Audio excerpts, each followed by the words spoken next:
Some people make a mistake of starting a case in a place like New York, or maybe Los Angeles, California, or San Francisco, and then they figure out that they would rather go work somewhere else, like a job opportunity comes up.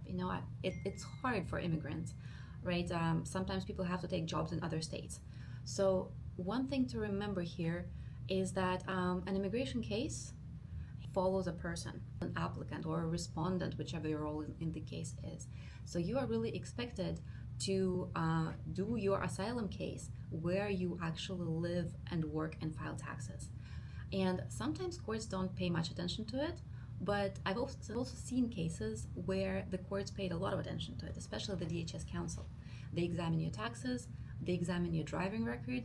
By the way, driving record is something they started requesting recently, like all courts pretty much across the board. They now want to see a recent driving record. So if you have, let's say, car accidents in another states or license suspensions in another states, they're going to be able to see it.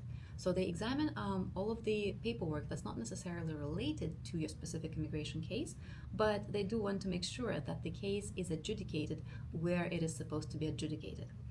Sometimes I've even seen DHS counsel examining a person at the individual hearing, asking questions. For example, how do you get from Casino Boulevard and Union Street to the Queens Crossing building? I'm talking about Flushing, New York. That's where I observed this, right? And they expected the person to tell them how you get from place A to place B, or at least to have some idea how far these locations are.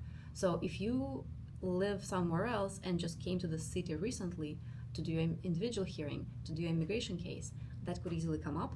And what happens in this kind of cases? Well, a lot of times the judge would decide the case needs to be moved to where you actually reside.